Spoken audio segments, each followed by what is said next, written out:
Welcome to another Quran study. God willing, today we'll be reading from Surah 111, verse 4. Let's all seek refuge in God from Satan the rejected. A'udhu billahi minash shaitanir rajim. Bismillahir rahmanir rahim. Also his wife, who led the persecution, she will be resurrected with a rope of thorns around her neck. So these verses are continuation of Surah 111, talking about Abi Lahab and his wife. Now, Abi Lahab was the uncle of Muhammad, and as the verses talk about them, they basically led the persecution, as the footnote for the previous surah says, that his wife carried out a campaign of persecution against Muhammad and the believers. So God allegorically describes that they will be resurrected with a rope of thorns. His wife actually will be resurrected with a rope of thorns around her neck because she led the persecution. So people who get persecuted, we understand that they have a special place in heaven because of the fact that they're persecuted. So, nevertheless, even though it's difficult, to go through, the process of being persecuted, to be cast out and to be demonized, which always happens, and it's a painful process, but obviously there's a lot of credit for it because people who are persecuted just because of God, because they decide to worship God alone, they have a special place in paradise if they're sincere. So God willing, I will continue reading Surah 112, Absoluteness, Al-Ikhlas, in the name of God, most gracious, most merciful. Proclaim, He is the one and only God, the absolute God. Never did He beget, nor was He begotten. None equals Him. So this surah is, as the title states, it says absoluteness, and it's purely talking about God as the only true Lord. Now, worshiping God alone, la ilaha illallah, is the first commandment for us as submitters, and so we always have to remember that we proclaim with our body and our souls that God is our only Lord, not just with lip service, but with our actions. And our thoughts have to be aligned, in the same way. You should not be saying that you worship God and then, be absorbed in the worldly life. God should be on your mind and it should be your priority. And that's what it means to worship God alone. If someone is your God, you think about them day and night, and that should be only God alone, not your spouse, not your business, not your work, nothing else. Definitely not yourself or your children. So God says He is the absolute God. Never did He beget, nor was He begotten. So He did not come as a child of someone, as a son of someone, and He didn't get a son. Right? Or a daughter for that matter, or daughters, or children. So people who believe that God had a son, or the son was God, who God gave birth to, the Father, they call it. All that stuff is just nonsense and absolute lies, horrible lies that are attributed to God. And God doesn't need to be born out of someone or to give birth to anyone. This is just a mechanism that God has created for us in this world to reproduce, and so that God's plan of all the human souls and the jinn souls to come into this world is materialized in this manner. So there's no need for God to have a son, and obviously God does not have a wife, and there's only one God. So this is all things that people have made up, and Satan has used that to mislead people to think that God needs another god with him or a partner. Like God, needs something. It's the human beings that are needy, and we need this and that. But God doesn't need anybody. He doesn't need any partners, and there's nobody that equals him. So there's only the concept of God is that there's only one. Like just one person ruling the entire universes, and everything. Everything that exists is ruled by one being, and that's it. And it's simple concept. So anything else that people say is they're diverting other people, and all the power belongs to God. Everything that we see, every being that God has created that we see has any kind of power or any kind of power to harm anyone or benefit anyone. It's all from God. So if you decide to give anything power, you're idolizing that thing. So all the power, everything belongs to God. He's the only God. And this simple chapter, sums it up in a very concise and beautiful way. So, God willing, I'll continue reading Surah 113, Daybreak, Al-Falaq. In the name of God, most gracious, most merciful. Say, I seek refuge in the Lord of daybreak, from the evils among his creations, from the evils of darkness as it falls, from the evils of the troublemakers, from the evils of the envious when they envy.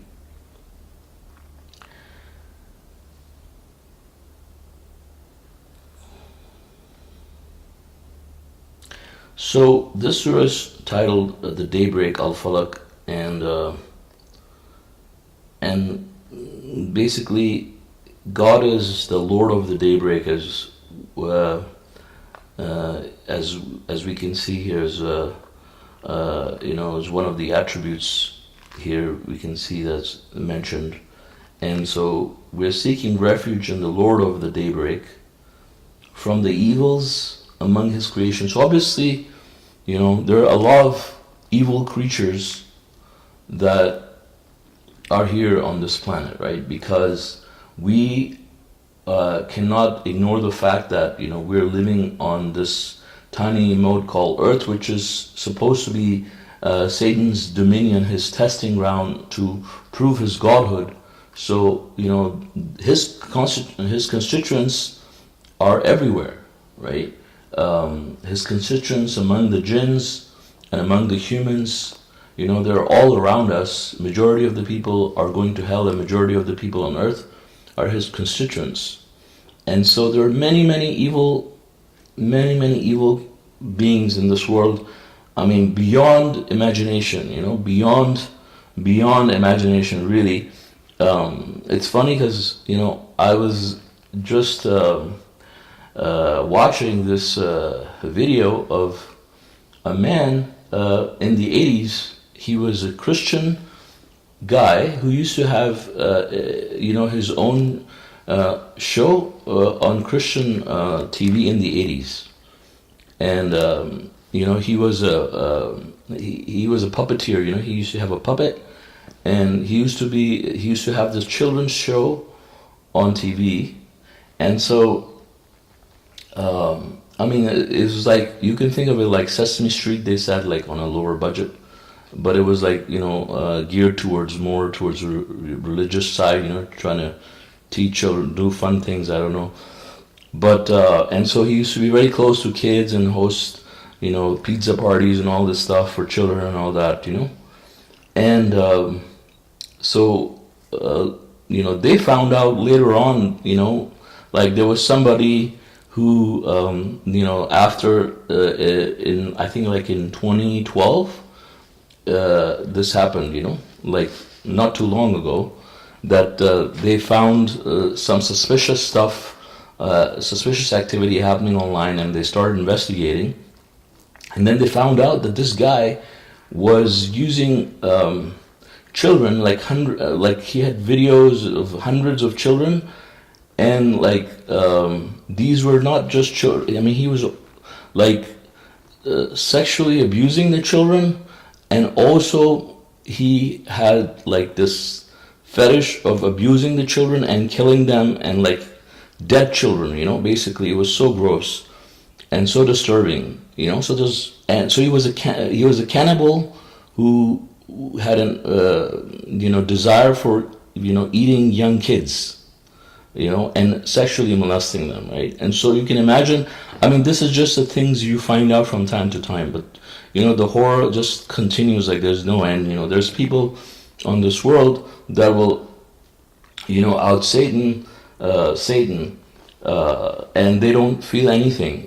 They don't feel remorse or anything like that. So there are all kinds of evil in this world, right? People are afraid of like monsters and ghosts and jinns, reasonably so. But there's humans that are equally worse, almost, and obviously they're possessed by these jinns, so they're doing all the things that we're afraid of, like we think we should be afraid of monsters and things like that, but these are the things that people do in this world, right? So, and a lot of these things happen in the darkness. Obviously, darkness provides people privacy and secrecy to do these types of evil things. And there's troublemakers, all kinds of troublemakers in this world. There are people that are sadists, that like to gain pleasure from hurting other people. It makes them feel good about themselves. And there's all kinds of things. And there's people that are envious of other people. We can see like how bad envy is, for example. Like we know that Adam's son ended up killing his brother because his sacrifice was accepted and his brother's wasn't, so he got jealous. And so so we should seek help from God from all of these things. The other day someone was asking me about like exorcism and if we can do things like that. And the thing is, like, we can only ask God for help. God is our only protector. We already have powerful angels, guarding us by God's leave, specifically dedicated to guard each and every person, so each one of us has a dedicated, you can say, bodyguard, giants, basically, to guard you in accordance with God's will. Obviously, if you deserve to be out of God's protection, they will not protect you. But God is your only protector. So what we need to do is we need to ask God and seek His protection. But His protection is obviously available only for His servants. Obviously, to a certain level, everybody's protected, right? Because everybody has these guardian angels, and they prevent people from being harmed beyond what they deserve, right? So we're required to ask God and to seek His refuge, from all of these evils, and you will be protected. So these surahs, as I understand, 113, 114, they're both mathematically composed, and so we should recite them in Arabic when we're seeking protection. And we understand from the Messenger of the Covenant also, like they were reciting it during the night of destiny also, and they said they were seeking refuge. And they did it twice, at least in one night of destiny, and the other one also they were reciting them. So definitely, they're very important surahs to help us to seek protection from God from all of the evils around us. And the Surah 114 is similar to that. And God willing, I'll read. This is the last surah of the Quran. So Surah 114, People of Nas. In the name of God, most gracious, most merciful. Say, I seek refuge in the Lord of the people, the King of the people, the God of the people, from the evils of sneaky whisperers who whisper into the chests of the people, be they of the jinns or the people. Right? So now this is similar to the previous surah that we just read, and we're asked to seek refuge in God, who is the Lord of the people. Now it's important that we read these verses about the Lord of the daybreak, the Lord of the people. It's very important that we understand what Lord means and who Lord is, right? Here are people calling humans lords, but there's no other Lord besides God. God should be our only Lord and Master. right? That's number one. And he's the real king of the people. Obviously, there's kings in this world, but God is the absolute king of all kings.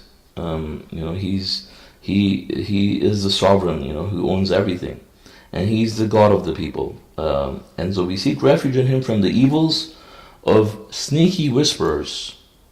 Now, these sneaky whisperers they whisper into the chest of the people. They can be of the jinns or the people, right? And so how can other people whisper into the chests of the people? I mean, they can talk to them, they can write to them, they can, give suggestions, subtle, suggestions, even like, so subtle suggestions or, direct suggestions to other people. So we have to seek refuge because, the devils are the creatures that are destined for hell, whether they're humans or whether they're jinns. There are people who are destined for hell, and they're on the side of Satan. So obviously, what they will do is they will always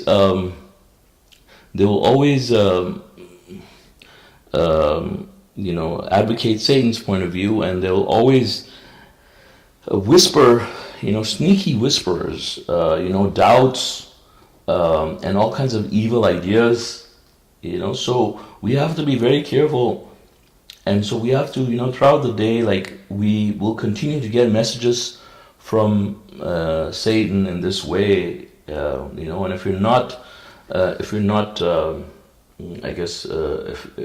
like really seeking protection from God and not aware of this, obviously we are susceptible to these things, So the idea is that, you have an opportunity to implore God, to seek His help. Obviously, when you implore God for anything, it's considered a form of worship, So even when you're seeking protection from these things, you're just simply basically worshiping God, and in return, God gives you everything that you implore Him for. In this case, His protection, and really, when you're protected from these things that we read in these surahs, you're definitely, imagine if you're not getting any whispers from Satan, right? Any whispers from any of these devils among the jinns and humans, right? That includes Satan, by the way, right? So you're going to be guided by God. You're going to be protected. Nothing bad will happen to you, and you will be in God's kingdom, right? So anybody who believes in God will, and who's not an atheist, should pray to God for anything, but especially these things specifically that God has mentioned in the Quran. We should definitely implore Him for these things.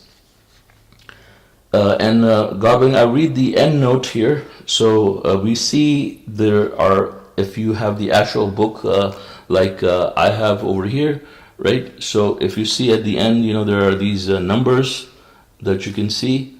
So basically, so at one side you have the number of times the word God is mentioned on the left side, and on the right side you have the sum of the verse numbers where God is mentioned, right? So you start from the beginning of the surah all the way to the last verse of the Quran, from the beginning of the Quran to the last verse of the Quran. And so you see that the total number of times God is mentioned is 2,698, which is a multiple of 19 times 142. And the sum of the verse numbers where God is mentioned is 118,123, which is also a multiple of 19, which is 19 times 6,217, right? So the footnote says, thus the total occurrence of the crucial word God, Allah, throughout the Quran is 2,698, or 19 times 142. The reader can ascertain the accuracy of this total by randomly checking the numbers of the word God at the bottom of any page in this book. Additionally, if one adds the verse numbers where the word God occurs, the total comes to 118,123, also a multiple of 19. The details of the Quran's unique mathematical composition are given in appendices 1, 2, 24, 26, and 29. So these appendices, provide a really detailed explanation of all the mathematical details, all the mathematical parameters in the Quran, right? And so this in itself is a big proof that the Quran could not be authored by other than God, because if you even start counting yourself, and we know for this from the Messenger of the Covenant too, and also I've tried doing that.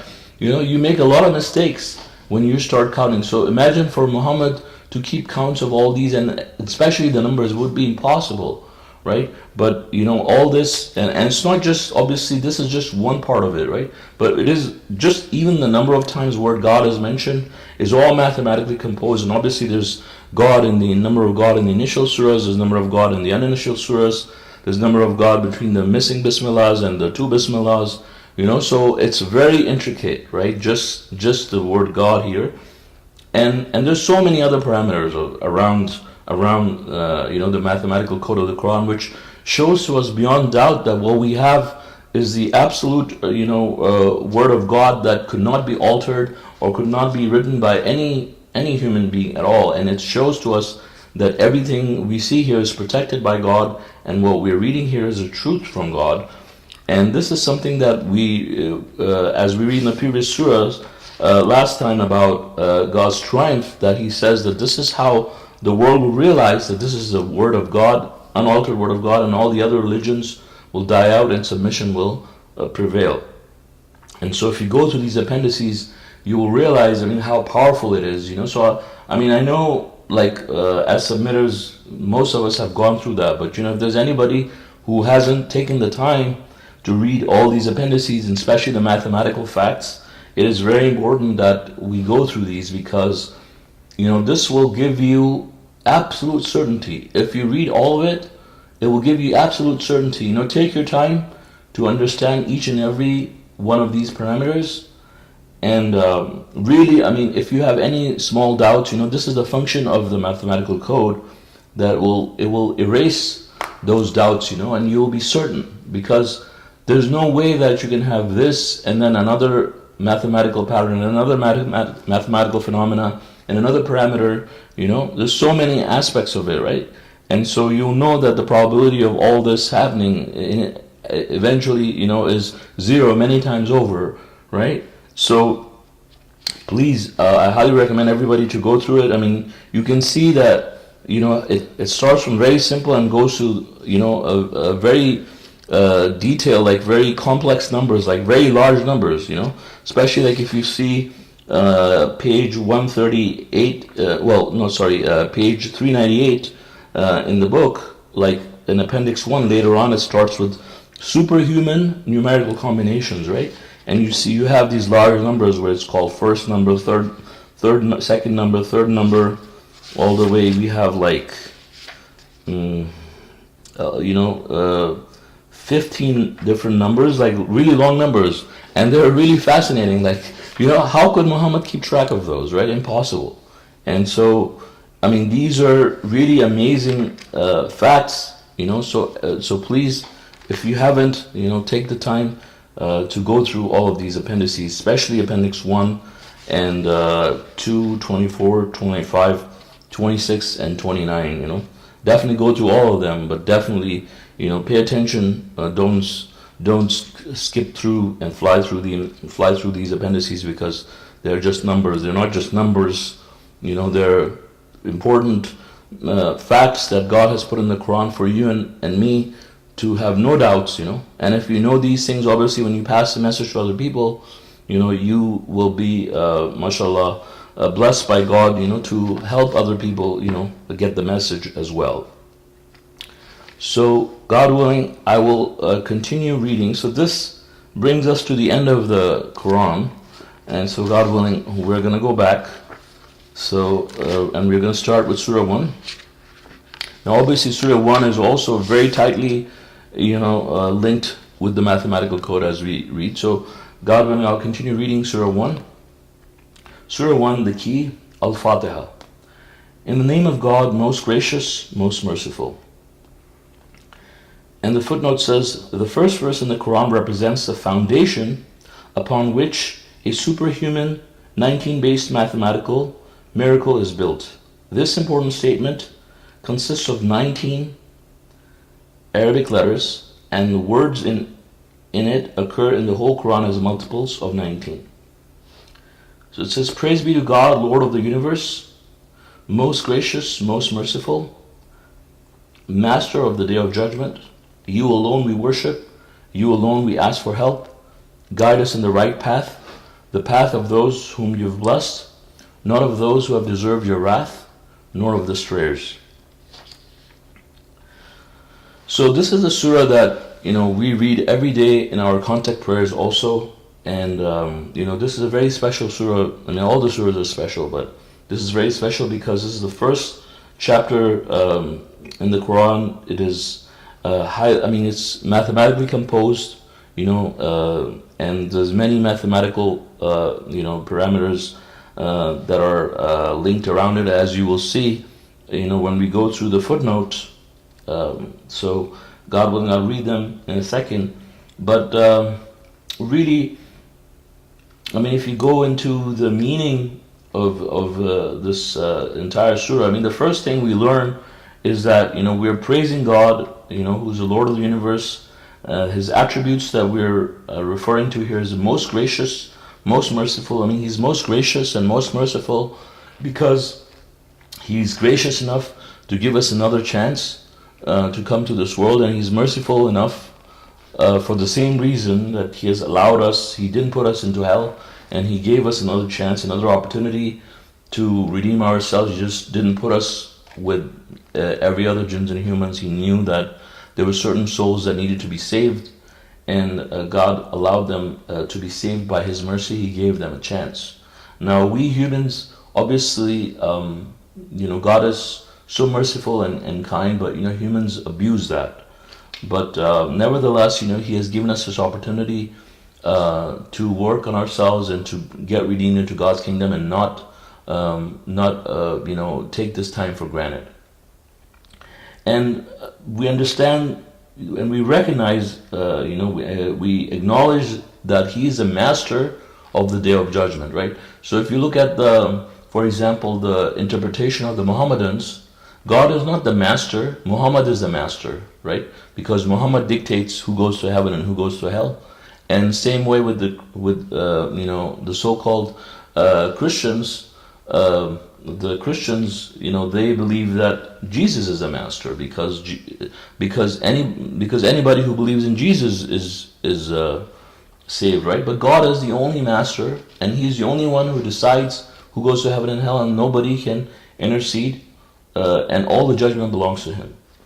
And we acknowledge in the next verse that we only worship God alone, and we only ask for His help. You don't. Obviously, when you need something in this world, like you have an illness or something, you need to go to a doctor, or you need a lawyer or things like that. Obviously, it's okay. But you have to acknowledge that all the power comes from God. God is the one who's controlling each and everything. Like, if you need to go through any kind of process, right, whatever it is, you need to understand that God controls each and every aspect of your life. Everything you go through is controlled by God. So we should first and foremost, we should ask God for help, and we should understand that He's the only one who has the power to do anything, and everything else is just, you can think of it like puppets, being controlled by Him. All the power comes from God, and whatever God decides is going to happen for your life. So you need to, get your mind out of, this slavery to your boss, or another person, or anybody, or anything in the system that you think in the world is controlling your life or controlling your happiness. And you should rely completely on God and sever your dependence on anybody or anything else. And we understand that, we're asking God for help, but we're asking, first and foremost, we're asking God for His guidance, to guide us in the right path, because we are in a really we're in a pickle right now. We're in a really bad place right now. I mean, we could end up in hell, and a lot of people will end up in hell. So we are 100%. We are dependent on God's guidance. If today God decides to take away my guidance or your guidance, there's no way on this planet that you can ever be guided. You cannot think that you're so clever or you're so righteous that you know what the truth is and you will be guided and you'll make it to heaven. No, I mean, God is controlling each and every aspect of your life. And if you don't have your thoughts in the right place, God could take away your guidance right now. So we have to remember, and we have to continue asking God for guidance. We have to watch where our egos are going, and we have to understand that our guidance is totally controlled by God, and He's the one who guides people. And if He takes away that guidance, we can be lost. And that's how we see people, that are seemingly going on the right path, and then something changes, and then they're going on the road to nowhere. They get lost, And so this reminds me, when I was reading in the news about people that were using GPS systems all over Russia, and then during some time decided to jam all the GPS signals, and people just got stranded everywhere because all the GPS signals were gone. So you can think of it like God guiding you through these all these instructions and everything as you're going through your life. God is coordinating all of this for you, right? And so if all of a sudden God cuts that signal for you, you will not know anything. And it happens to people, right? Something happens, they slip, and then they're totally lost. And believe me, it's not far-fetched. It happens to people, and we can see that's what happens to hypocrites. There are people that are on the path, and then, as the verse says, and we read later in Surah 2, God takes away their guidance, right? And then they're lost. So we should ask God for His guidance, and we ask God every day. So remember that you need God in your life. You need His guidance every day, and it's very important. We need Him to guide us in the right path. Don't think that, well, I'm already guided, so I don't need it. You need it every day, because you have to apply that guidance in your life every day. You go through these situations, you have to apply. Being a submitter doesn't necessarily mean that you're doing your contact prayers and you're giving your zakat and that's it. No, you have to make so many choices every single day, things. You come across situations. You have to apply the Quran really in your life in the true sense. If you're not doing that, good luck. But if you're doing that, great. But remember that the guidance is coming from God. Don't think that you're so smart and you're so blessed and you're from such great parents or such blessed progeny or whatever, most people think, that you are so pious that you're just going on the right path. It's all coming from God. So with that, we understand that what that path is. It's a path of those whom God has blessed, not of those who have deserved wrath, nor of the strayers. So obviously we want the right path. The right path is the path of the people that God has blessed. So we ask God to bless us by guiding us in the right path. So with that, I think it's now, we're going to the other footnotes for this chapter. So I think it's important to have these in front of us, right? So it says, the second footnote says, Surah 1 is God's gift to us to establish contact with Him through the daily contact prayers. This fact is supported by an earth-shattering, simple to understand, but impossible to imitate mathematical composition that challenges the greatest mathematicians on earth and stumps them. It is far beyond human capabilities. So truly, it stumps the greatest mathematicians on earth, because if you go through these, it's impossible for anybody to create even just one chapter. They cannot, right? Simply they cannot.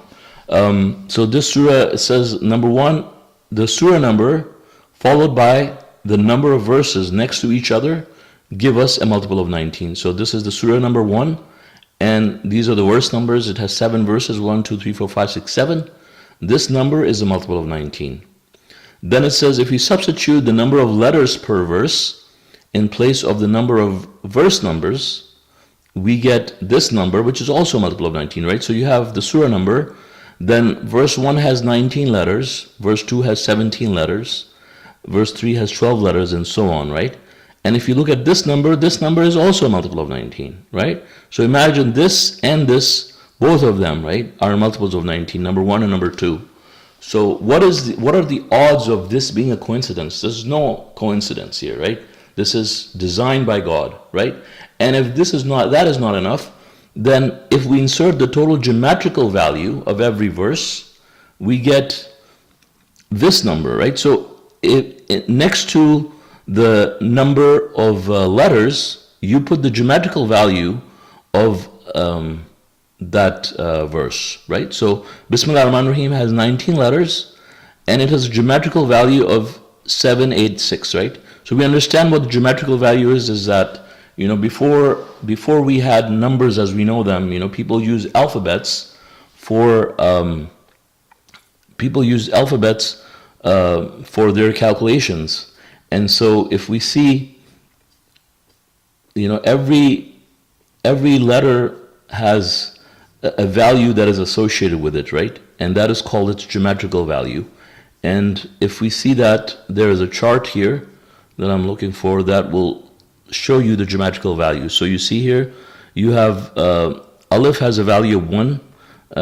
So you have 2, 3 for each one of these alphabets. So if you see the value for Bismillah ar-Rahman ar-Rahim, it's going to be 786. So you add this letter and this letter, so you add 2 and 60, and then Meme you add 40, and so forth, right? So it becomes the geometrical value of that verse, Bismillah ar-Rahman ar-Rahim, is 786.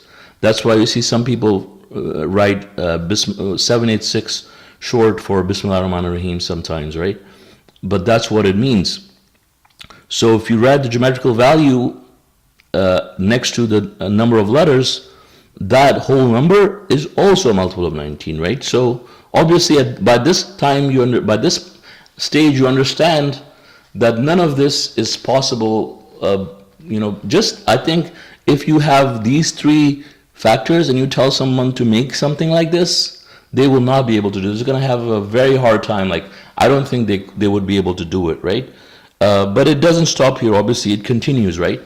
And so we see that we have a chart here, right? So each one of the verse numbers has its number of letters, and it has its geometrical value next to it. And so you see this is a total, and we see that is here it says that the number shown above includes all the parameters of Surah 1.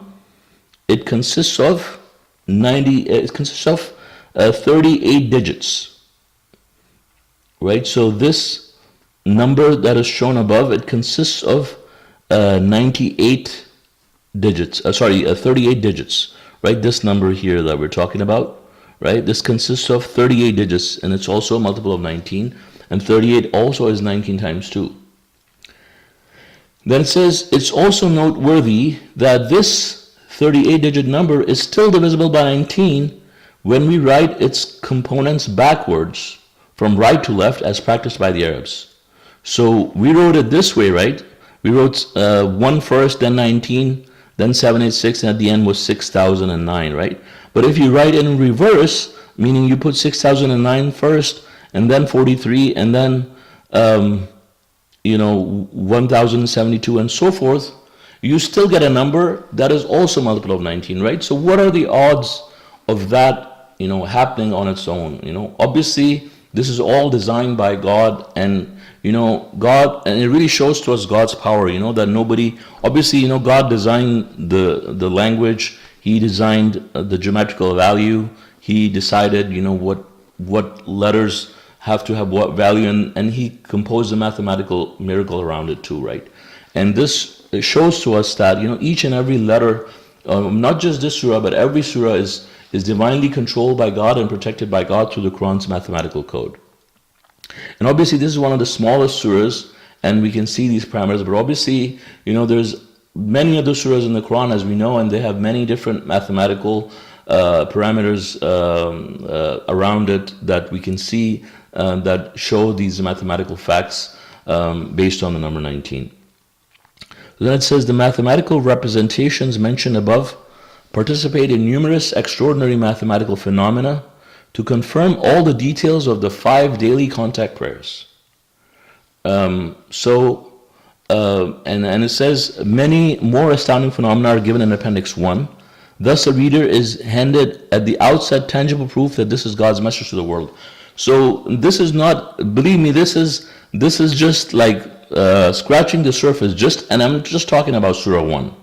There is also there's also many other facts related to the Bismillah that are mentioned in Appendix 1. And also, if you can see in Appendix 15, it talks about it, right? So let's go to Appendix 15, just to give you a small idea, right, that how the mathematical miracle confirms the contact prayer. So it talks about these facts that we just read, but also it says, instead of the geometrical value of every verse, let us write down the geometrical value of every individual letter in Surah 1. This truly awesome miracle. So here we put the whole geometrical value, right? Before, in the previous number that we put here, we just put 786, right? So then it says, instead of putting 786, well, actually there's two things here. So one, you just have the number and the number of letters and then the total geometrical value, right? But then in the next one, you have the number of the surah. Then you also have put the verse numbers. So put 1, 2, 3. So add these also before each one of them, and that number is, subhanAllah, also a multiple of 19, right? So now think about it, like what are the odds of this happening?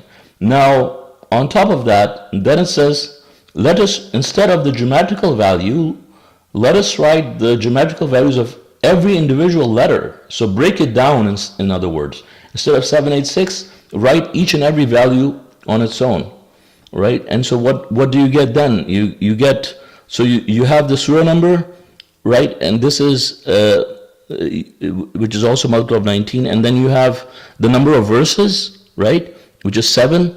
Then you have the verse number. Then you have the number of letters. And then you write the geometrical value of each and every word. So you have 2 for ba, and you have 60 for sin, and so forth. So you write the whole thing for each one, and you go all the way till the end, right? Until Walad Da'aleen, which has n, which is a value of 50. So all the way you do it for the entire chapter, and it says this is a 274 digits number, which is also a multiple of 19, right? So this is just beyond, obviously, human comprehension. And I mean, this is not even it. Actually, I actually put these numbers, I actually brought, here in this appendix, we are actually seeing that, there are other numbers, like where there's these asterisks, right? And so I actually replace those asterisks with the actual numbers in the article to understand that, So and that number, those, to see how big those numbers are, right? Just to give us an idea. So it says, since I cannot write very long numbers here, let us substitute asterisks for the long numbers consisting of number of every verse followed by the number of letters in the verse, followed by the geometrical value of every individual letter. So this big number, basically, right, that represents the Al-Fatiha, right? So it says followed by the number of its verses. So sorry, it says I'm going too fast. So it says, since I cannot write very long numbers here, let us substitute asterisk for the long number consisting of the number of every verse, which is this verse above, followed by the geometrical value of every letter in the verse. If we write down the number of surah, followed by the number of verses, we get 17, the number of rakats in the 5 daily prayers. So, and then it says, next to the 17, write down the number of the first prayer, followed by its number of rakats, which is 2, then the 2 asterisks, which is for the followed by the number of the second prayer, 2, followed by the number of rakats in the second prayer. Number 4, followed by 4 asterisks, which is the second prayer is a noon prayer, right? So number of rakats is 4 in that one. So we write asterisk 4 times, and so on. So not only is this resulting number a multiple of 19, but also the number of its digits is a multiple of 19. So 4636 is also a multiple of 19, right? Not only is it a multiple of 19, actually it doesn't say here, but it's a multiple of 19 and it adds up to be 19 also, right? And that's just the multiple itself. This number is a multiple of 19 and it has this many digits, and these digits also add up to be 19, right? So this any representation of Surah 1 can replace the asterisk without affecting the outcome. All of them will give you multiples of 19. So so there is not just one, there's like a few of these, right? And so I'll actually show you here. Let me go back to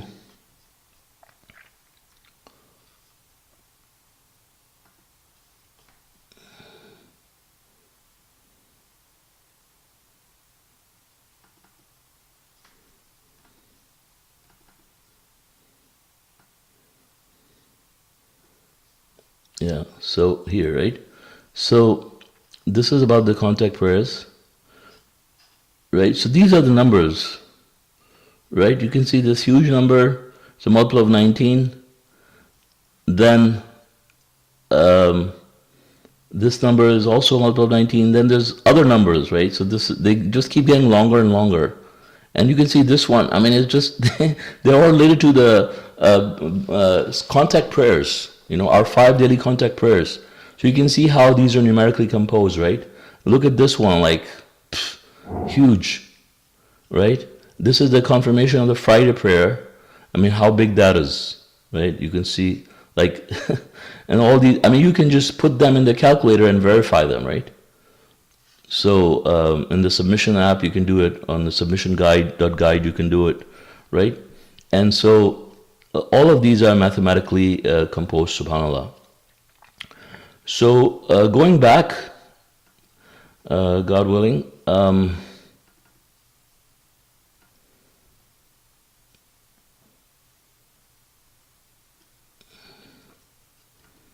okay, so this is, I mean, this is just a glimpse, and I think this is very helpful because, from time to time you'll come across all these people, the Quranists and all other kinds of weird groups that are people that are trying to tell you that, there are, some people saying that, there are like 2 prayers, some people saying there's 3 prayers, some people saying there's no prayers, some people saying there's 1 prayer. Some people are saying all these prayers are bogus, they're just like robotic and all kinds of nonsense you hear on a daily basis. But when really you take the time to go through the mathematical details, you understand that this is truly awesome. So God willing, with that, I will end. And if you guys have any comments or questions, please feel free. Sorry, I went overboard a little bit. I didn't realize. So please feel free if you have any comments or questions. Thank you. MashaAllah, great study, brother. MashaAllah, brother. MashaAllah, brother.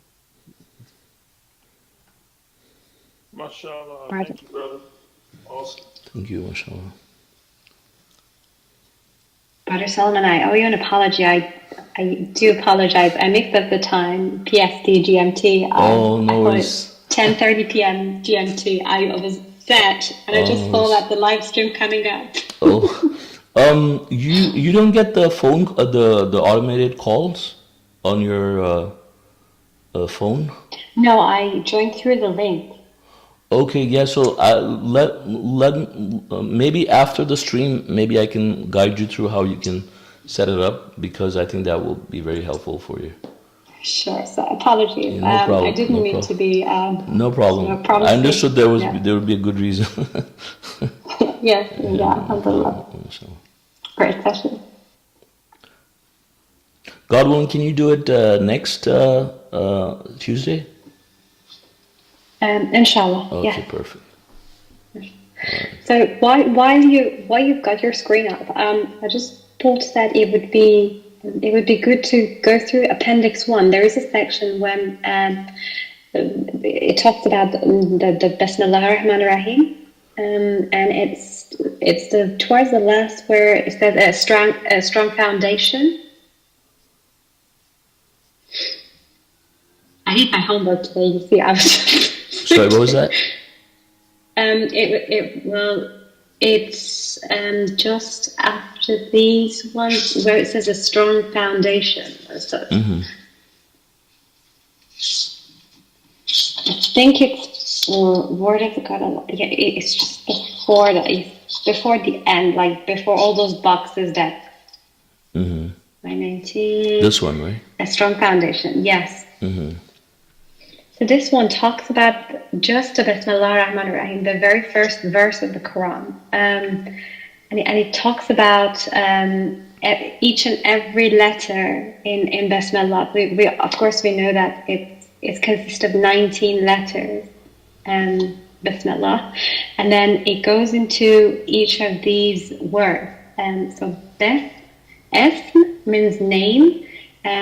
It explains that it occurs in the Quran 19 times. So the background is that every single word in that verse is occurring in the Quran as a multiple of 19. So it says S or name, it happens 19 times throughout the Quran.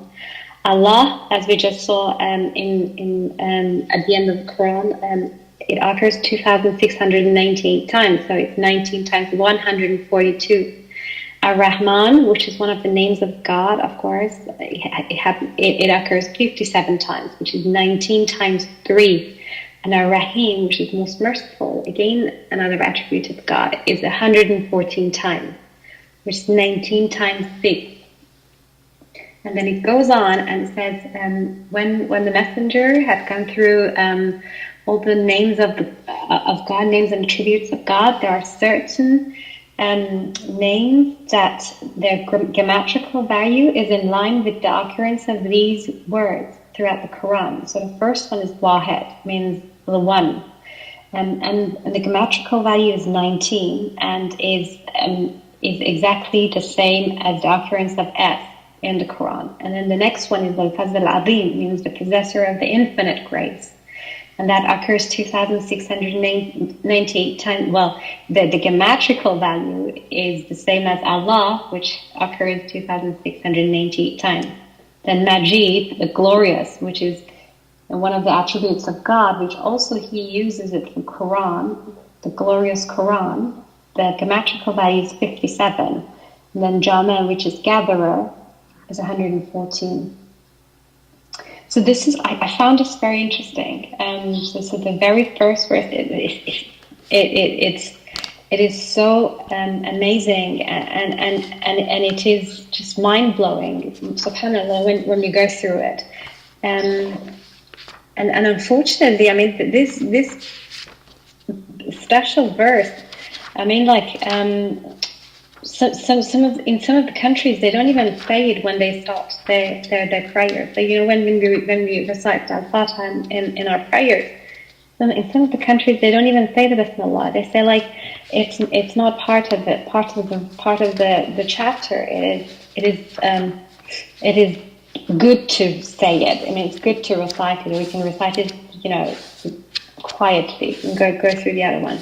When you read about all these mathematical miracles and how this very first verse has been so amazingly composed, I mean, subhanallah, and you would understand the depth of it.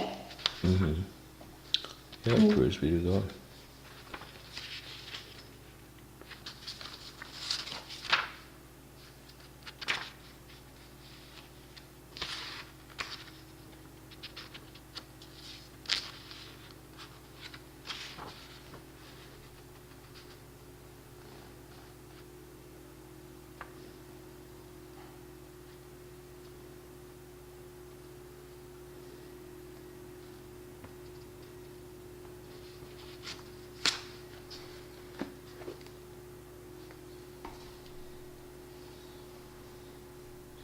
Right. Are there any other comments or questions?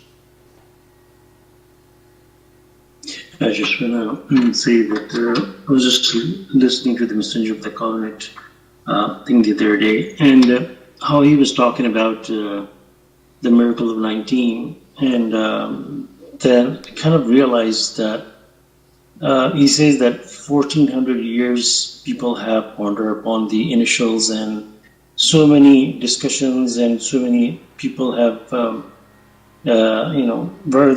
obviously there have been a lot of smart people in that 1400 years, and it was very easily could have been detected, like Surah 74. Even the God is giving us the clue over it is 19, and somebody could have just randomly sitting down and counting the letters in Bismillah Rahman Rahim, and could come to conclusion, hey, wait a minute, there's 19 letters. Could there be a link? You know how we have, all this scientific method, formulas, calculus, and so many things humans have, figured out. They say they invented it, but God has already created everything from the day one to the last day. All the artificial intelligence, everything God has already created it. We are just discovering it. So they could have easily figured it out. So that in itself is another miracle that feel like it, because how God protected it, because this thing was very obvious and could have been found out from anybody in this 1400 years. Praise God.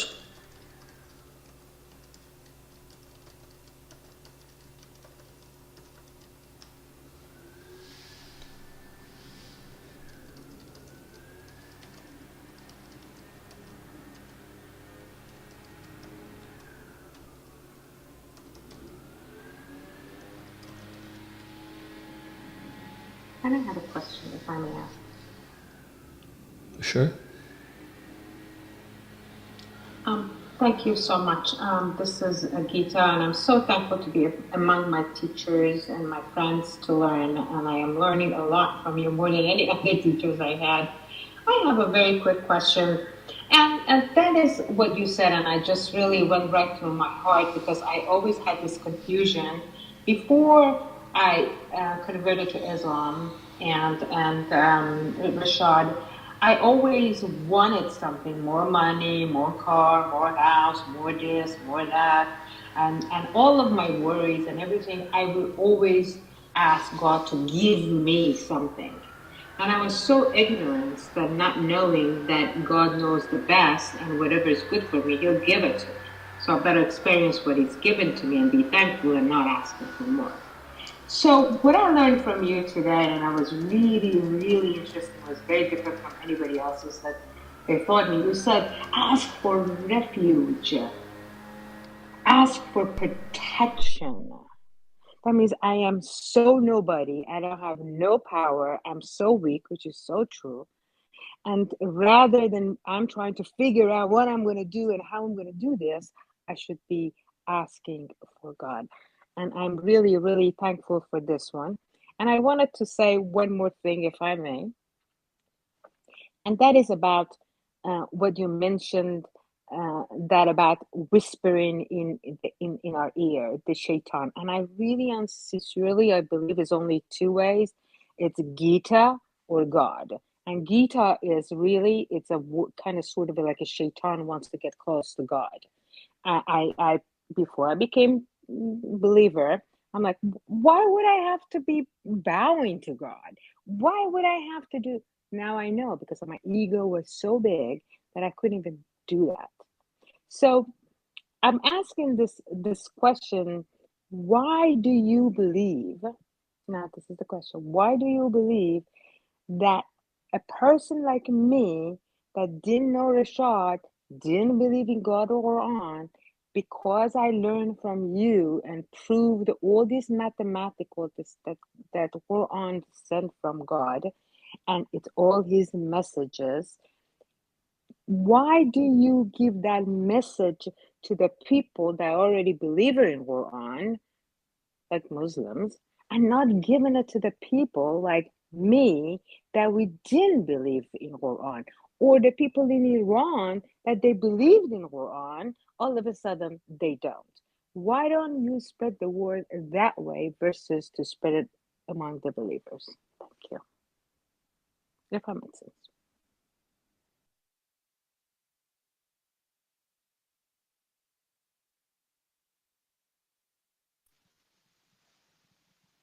I mean, I would say that, the message is for open for everybody. It's just that it is hard to reach people's mind. Muslims or non-Muslims, the message is open. Submission dot the websites are there, and you know we get to talk to people, whoever is willing to listen, and it's not just one specific audience. This message is for the whole world. Praise God.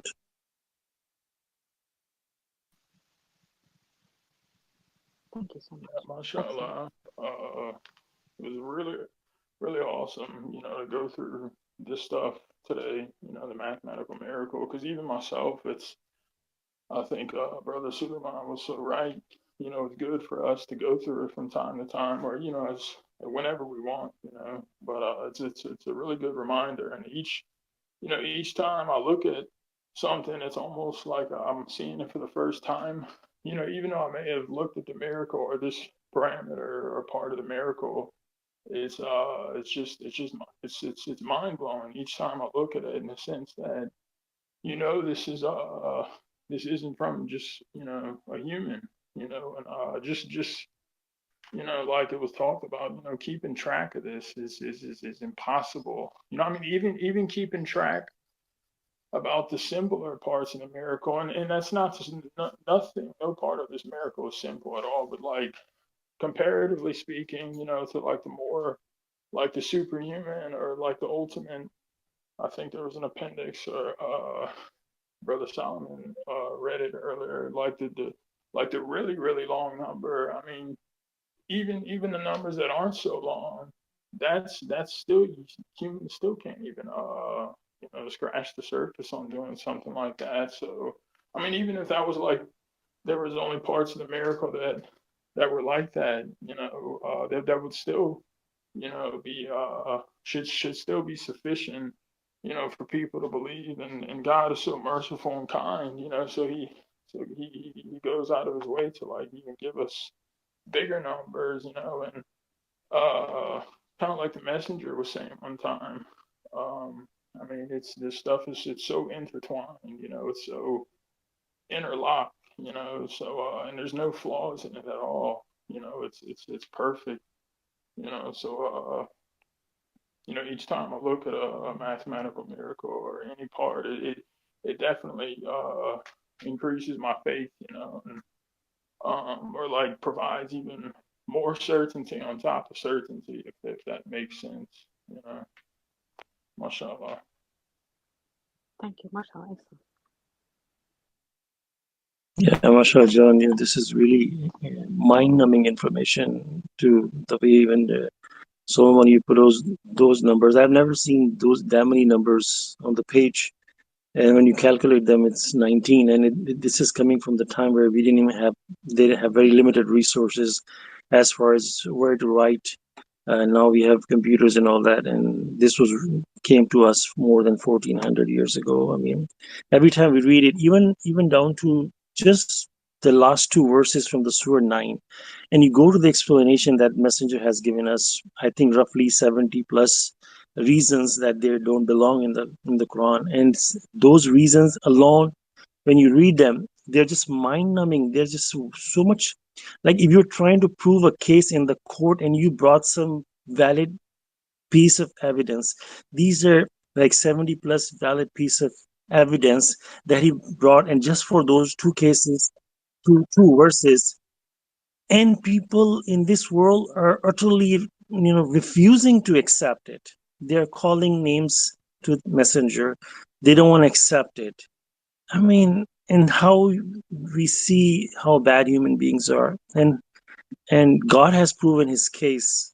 And if ever anyone after knowing all this will see anybody going to hell, and the only thing we can say is, that was well worth it.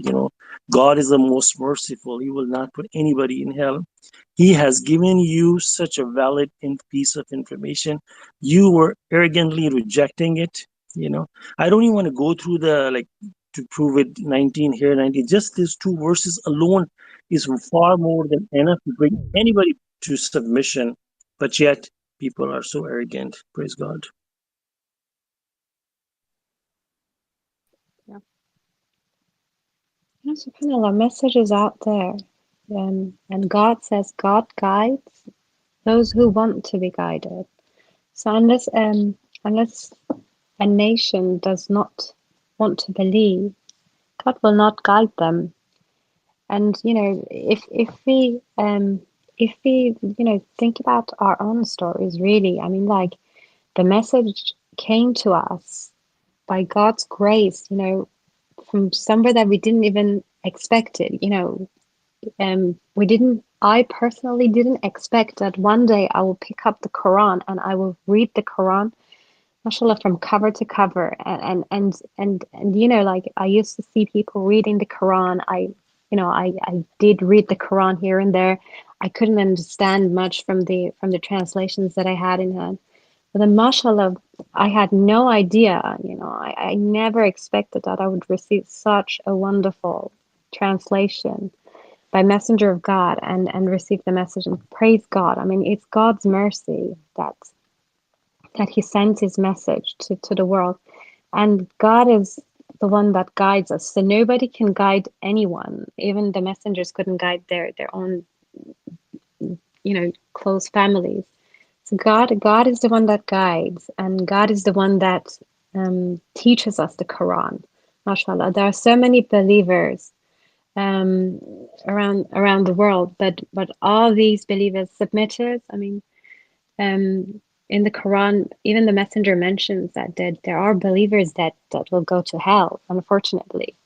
Satan was a believer, so he believes in God. When we read about his conversation with God, it says, "My Lord, you know, spare me." You know, he refers to God as his Lord, and then he says, I'm scared of God." You know, so he does believe in God. So how come he became Satan? You know, so mashallah, it's all because of God that we have received this message, and it's God that guides us throughout the way. And mashallah, Brother John, you mentioned about the miracle of 19 and how it increases your faith. And absolutely, when we look at 74, like 74:31, when God says over it is 19, and we assign their number 19 to one, disturb the disbelievers. So this miracle of 19, if received by a disbeliever, it just disturbs them. So they say it's a lie, you know, it's just something that you've made up. It is not even correct. Even the Basmallah, when you show them, we just read about Basmallah Rahman Rahim. There are 17 letters. They cannot even count 17 letters. They count an aleph after bet um, as as a 20th letter. I have actually seen people doing that. So saying that you're wrong. It's not 19 letter. It's 20 letter. Number two is to convince the Christians and Jews that this is a divine scripture, to strengthen the faith of the faithful. That's number three. And to remove all traces of doubt from the hearts of the Christian Jews as well as the believers. And that could be those people that have received the Quran, they believe in the Quran, but they still had doubts. So this is to remove all traces of doubts from their hearts. And five, to expose those who harbor doubts in their heart and the disbelievers. They will say, "What did God mean by this allegory?" God thus sends astray whomever he wills and guides whomever he wills. So subhanallah, God explains exactly what the miracle of 19 is supposed to do. And I'm reading this and nowhere it says to guide people. No, it's just to strengthen the hearts of those who believe. So mashallah, if someone believes and receives the message and receives the miracle of 19, his or her belief will become stronger. It will remove all the traces of doubt from their heart. Mashallah. Thank you.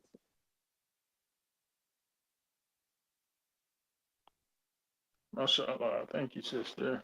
Yeah, it's really these verses come to life. It's really a blessing. Because I think back to I think a verse how Abraham, every believer needs assurance, and not that they thinking an echo. Um, Mashallah. Yeah, not that they like, it's you're certain you believe, it's the truth. And then when you look at this, like when I look at this stuff, it's like even Brother Suleman brought up, like you're part of these groups, these Quran only groups, and you get a lot of sometimes you see poison being spread. And I mean what it is, and like these are just people, I mean you can call them troublemakers, but I mean, when your eyes see this stuff, you can have like whispers or questions that could just, come to your mind. What is this like? Is this actually, but every time, like when I look at the miracle in any part of it, like today, when the contact prayers, like the number of rakahs, and the example, how Suleman gave about how some people, say it's like a robotic thing, and it's really not. I mean, mom and dad had mentioned long ago, like the that and it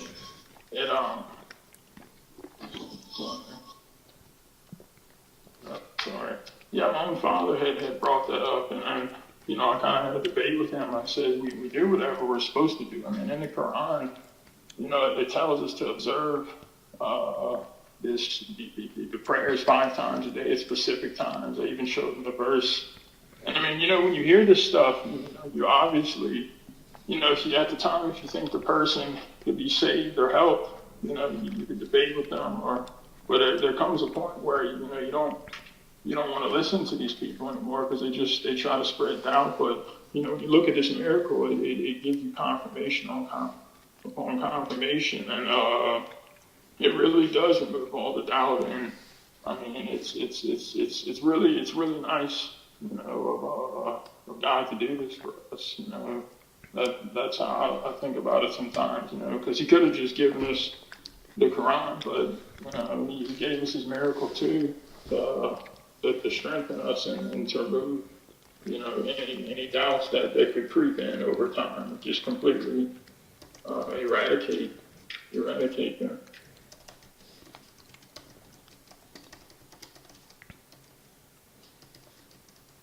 Yeah, mashallah, the last 2 surahs where God is teaching us by His surahs to seek refuge in Him with everything, no matter what it is in this world, always seeking God's refuge. And then the first surah where we say, "Iyyaka na'budu wa iyyaka nasta'in," you alone we worship, you alone we ask for help. When mashallah, I did a sermon on that, just that verse, and so you alone we worship, you alone we ask for help. So when we are saying that you alone we ask for help, if we humble down and really doing the even contact prayer, to see God, right there, that, my Lord, only your help, and what is the most important thing I need help with? It is mentioned in the first part of that ayah, in that verse, "Iyyaka na'budu," you alone we worship. So, my Lord, you alone I worship and you alone I ask for help. But the most important thing right there, you're worshiping you alone. If I get that right, everything is taken care of. People are running after, everybody almost you talk to in this world. They're running after money, like you mentioned, sister, earlier. Fame, popularity, how they look, their ego, everywhere. Nobody nowadays even mention anything about religion. That the rest of the religion is dying out. Basically, nobody's even talking about religion. And when you mention God, people are like a little bit shocked. Why you mention God? So when we say "Iyyaka na'budu wa iyyaka nasta'in," you alone we ask for help. If you humble down and really, connect with God, my Lord, help me with this. Because the next verse is guidance to the right path. And that's what we really need help with, basically. Of course, help with everything, but if you really implore God, my Lord, I want to follow your path, yet another this thing. And then the next path of those whom you blessed, Sirat Lazina and and all these the two verses after yet another this thing, and really seeking God with, imploring, even during the contact prayer, my Lord, I really need help, guide me to the right path. I want to stay connected with you. You are my Lord, I only want to worship you. I don't know how long I'm going to live, and I'm really afraid something might happen because I have seen many submitters go astray. They come in excited, and after a while, Satan gets them. So we really need to connect with God in this matter, that keep us connected with you until the time I die, because this is my whole mission. I get this right, even Messenger of the Covenant has proven from the Bible that seek God's kingship over you and everything will be taken care of. So that's what we are after, seeking God's kingship over us, Mashallah. Respect.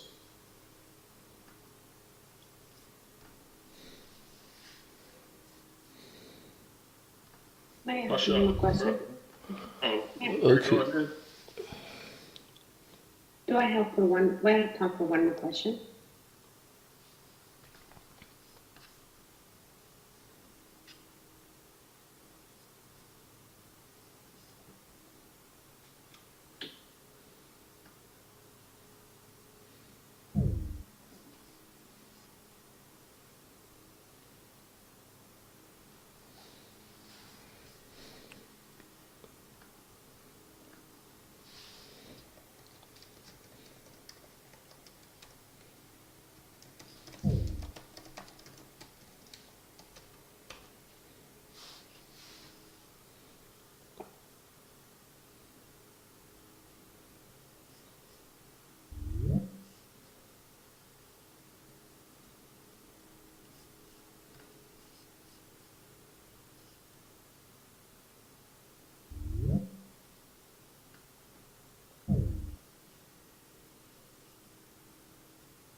Yeah, something else I wanted to bring up that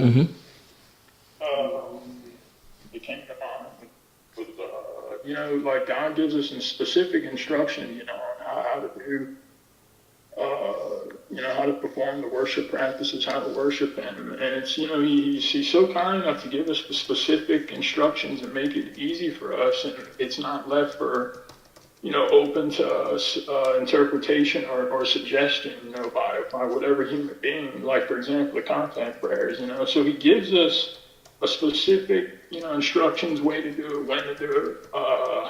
Even which direction to face. And people want to argue with that. And on the contrary, like if that wasn't the case, these same people are the exact type of people. Like if it wasn't the case, if it, like we weren't given these specific, times or rakahs or whatever, you'd have people, these exact people that argue with the specifics. They would do the exact opposite, and then they would be demanding, oh, well, how come God didn't give us, specific times, or like if we weren't, these are the same people that would. So like no matter what you give them, you don't give them specifics like that. Obviously that's not the case. They would demand like specifics, or how many prayers or what's the number, and then when you actually give it to them, they want to argue with it, and we know their argument is nullified. It has no basis. Yes, subhanAllah, you were just saying that, and it comes exactly, Brother Suleman, the 5 pillars of Islam after this a strong foundation. I think it's the next page.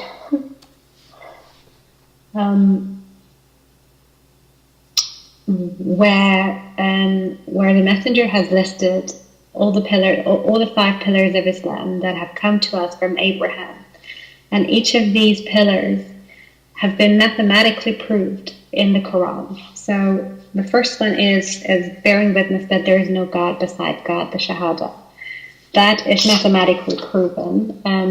If you read about it, the Shahada means God is one. The one occurs in the Quran 19 times. And it talks about the fact that if you add up the number of verses that have got La ilaha illallah, and then it's a multiplier of 19. I don't know about Brad Suleman, if you can share. You've got it on your screen. It's part of the appendix, but I think it's the next page after this. And then talks about the contact period of Salat that we just talked about, the mathematical miracle. And the fasting is also mentioned in different verses, and the total of the number of these verses is a multiple of 19. And then again, the charity, zakat, and hajj also have been mentioned in the Quran, and there are multiple of 19. And then one of the arguments that he had about their circumcision, I'm sorry I'm bringing up this particular topic, but it is important. The circumcision is being mentioned as the covenant of God with Abraham.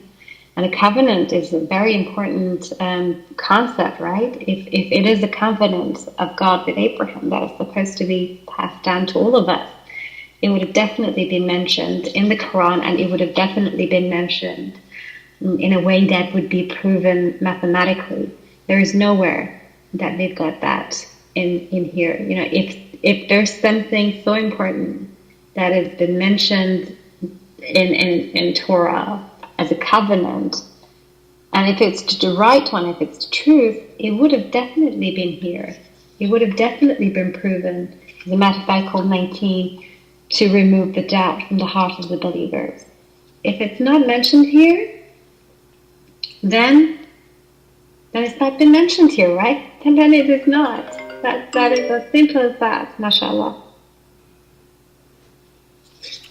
Yeah, absolutely. I mean, this is one of the main reasons that God sent the messenger of the covenant, because his job was to provide the mathematical evidence for all the religious practices, right? And so he did that, as you can see in this appendix, and also in other videos where he provides the same and other details about the mathematical miracle, the facts surrounding these practices. And so this alone should have been enough evidence for them to know that these things.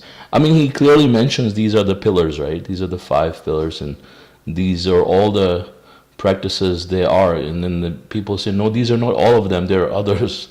So it is just ridiculous.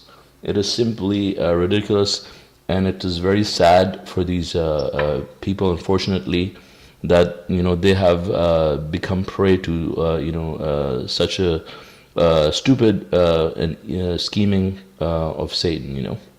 Simply put, seemingly intelligent people, but they can easily fall prey to Satan if they're not on the right path, if their heart is not in the right place. Yes, alhamdulillah. For guiding us. That's what I meant. Yeah.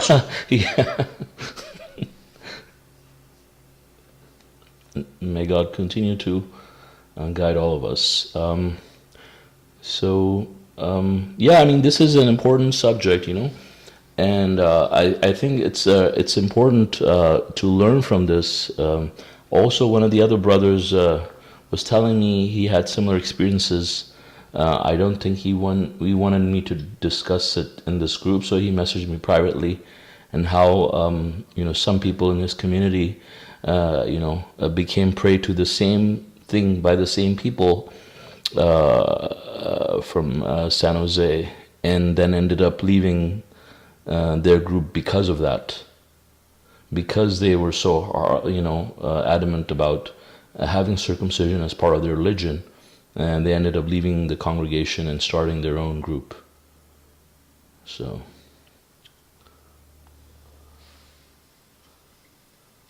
it's very sad. yeah. Sorry. Sorry, was it Gita? Yes, I was just apologies. going to ask a question, but go ahead, please. No, please do so. Thank you so much. This is regarding the first surah that we all read. So when I read the first surah and they said, and I'm like, it seems like I'm talking to God, or it seems like I am reminded of the God qualities that I need to be, and again refusing to God, not to me, that I can do everything. So 5 times a day, some people do 3, something, and I mean, it doesn't matter, but we do it 5 times a day. When I 5 times a day say this, before it was different. Before I was just paying attention to the words, I don't make any mistakes, I'm doing it right, and I was fully with God. I could feel it. I could just when I was finished, I just felt so good. Because I stopped thinking about what I was daily doing, and that stopped thinking about God, and that just reminded me for the rest of until next time, or at least next hour, to think about God and stop thinking about material stuff and worrying about my kids, worrying about this, anxiety. But now it's different. Now I go in there, it's like became a mantra.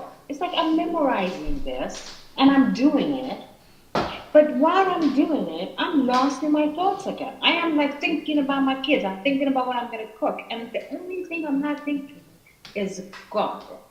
How do you, after so many years, can bring yourself back to talking to God, being with the God, not all day. God bless you if you can do this all day. But just 5 times a day, small little breaks, and actually thinking about Him and not to think about myself. How do you do that? Thank you. I hope it's clear. Yeah, I mean, so there's no like magical formula. I mean, it's just something you have to make effort. There's just simply no other way. And you have to, I mean, it's not something that you will learn overnight. It's just something that you will have to keep doing and practicing and catch yourself, and that's it. So, following what Brother Solomon said, Gita John. No, Gita John, I was just saying, following what Brother Solomon said, Messenger of Covenant, there is an audio where he says, don't be bothered that much with the fact that, when you're doing prayer, you get distracted. Your thoughts go other places. So, inshallah, as you keep practicing, it will come to you.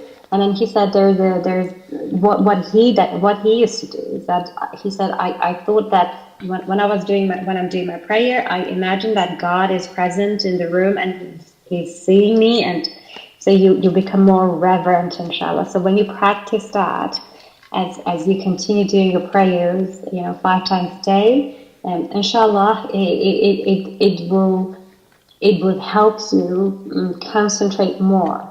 Inshallah, doing namaz. I mean, I'm not saying that I am there yet. No, inshallah, I am trying as well. But yeah, these are the things that Messenger said. If that's helpful. Thank you so much. Excellent. Yeah, mashallah, I remember that too. It was it's kind of, well, I mean, it's not funny that it happens, but it was just the way he said it. You start thinking, because it's happened to me, and I was, it's something that's happened before and I've wondered about, but when I heard him talk about it, I felt relieved.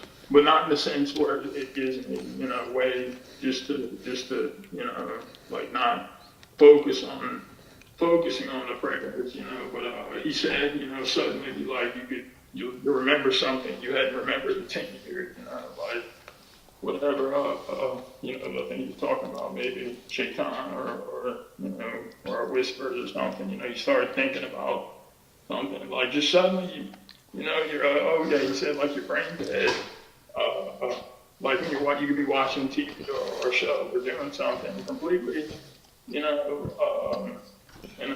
relaxed mind state, and suddenly, when you get to do your prayer, suddenly all these thoughts start coming, and it's happened to me. So, mashallah, it's something that, inshallah, we all can get better at focusing on focusing. Mhm. You know, something that's kind of helped me. Yeah, also I think another good thing, another thing we can do also is, practice doing meditation, commemoration of God, and obviously when you do that, you have to close your eyes and imagine these things and imagine what you're saying, mean it when you say it and practice it. And this is the same with contact prayer. Contact prayer is there for you to remember God. So if you're doing your contact prayer and you're not actually remembering God, I mean, that's the whole purpose of the contact prayer, is to make you remember God, And so actually that, I just, one day I was at this restaurant I was eating, so like I was bored, I was just by myself. So I ended up taking out my phone and watching TV. I actually ended up watching Beavis and Butthead.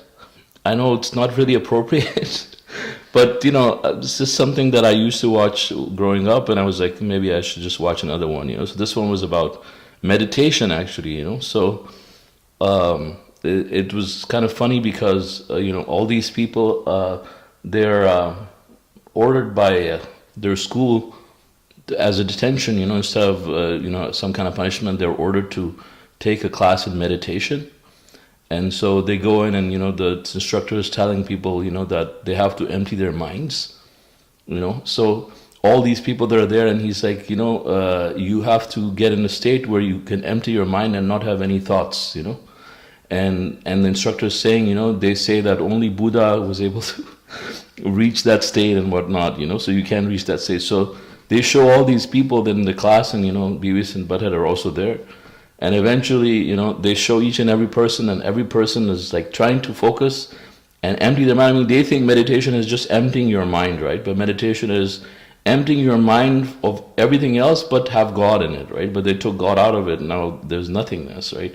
So they show everybody, and there's showing everybody's thoughts, and someone's thinking about their work, someone's thinking about something else, and there's people thinking funny things.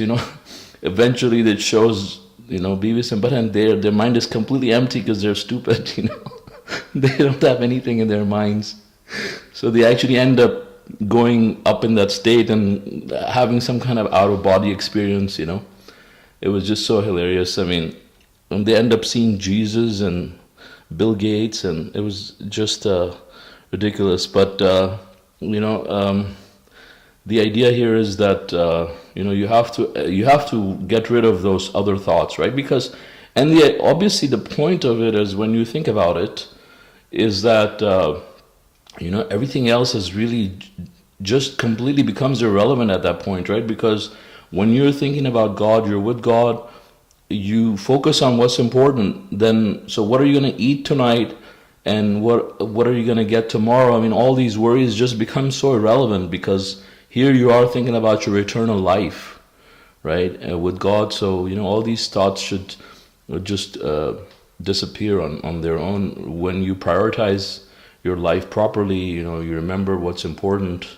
And as mashallah Sister Mona also mentioned, how Dr. Khalifa described that we should always think like that. And especially one of these recent audios that I was listening to, we were reading that verse where he was also in the Quran study reading the verse where it talks about the people who are heedless during their contact prayer. And it says, woe to those who are heedless during their contact prayers, and talks about successful people. Successful are the ones who are reverent during their contact prayers, right? So he says you should mean it, and your heart should be in the right place, right? When you're going in prostration. And I think we just talked about it last week, right? Also, but it's important because we all kind of end up, but I think it's a practice that really shouldn't be something that you just do during your prayer time, right? I mean, that's the time that you have to do it, definitely. But I think it's something that should carry itself forward to the rest of our day also, right? As we're doing other things, like we can't be, because God has to be your God, not just during your contact prayer, but throughout your day. So it's a practice that you have to incorporate in your life as well, right? And so, I mean, it's not just I mean, it doesn't mean that you're not going to think about other things, right? You're going to think about them, but it's not going to take over your entire day and your night, right? And if that is happening, then obviously this is a problem that it's a serious problem, So, and actually, if bad things are happening, one of the things it just reminds me, that a messenger of the covenant was talking about this, and he's talking about like if bad things are happening in your life, chances are this is the reason. You could think about everything that you're doing. You didn't do any other sins, anything else. You did everything right, but just wait a minute. Like, what was on your mind all your day? Who was your God? Think about that. I mean, that could be the reason that something else was preoccupying your mind, that you're getting all these consequences also.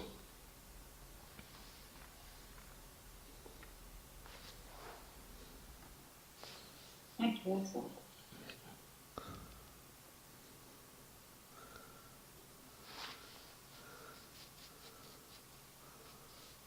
And mashallah, also being aware of our jinn companion, he doesn't like us to be, remembering God. He's Satan's, supporter, basically. And the two verses that God gave us in Surah 23, verse 97 and 98, we should, read those in our head or time to time. They are very powerful verses. They block the whispers of Satan, and you're praying to God to remove him from me. So they're really powerful verses, and they help, and definitely practice and meditation works. Praise God.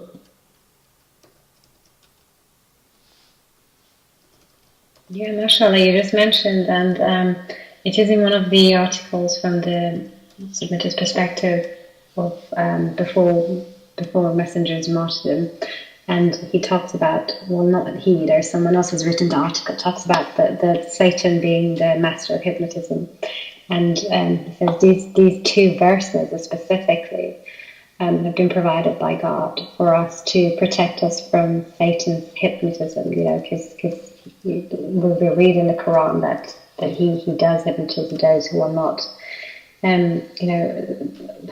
who do not allocate their worship to God alone, or do not believe in God alone and His word alone.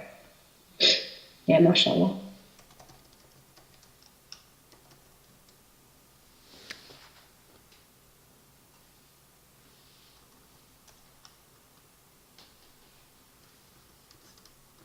Yeah, like mashallah, like in Surah 113 and 114,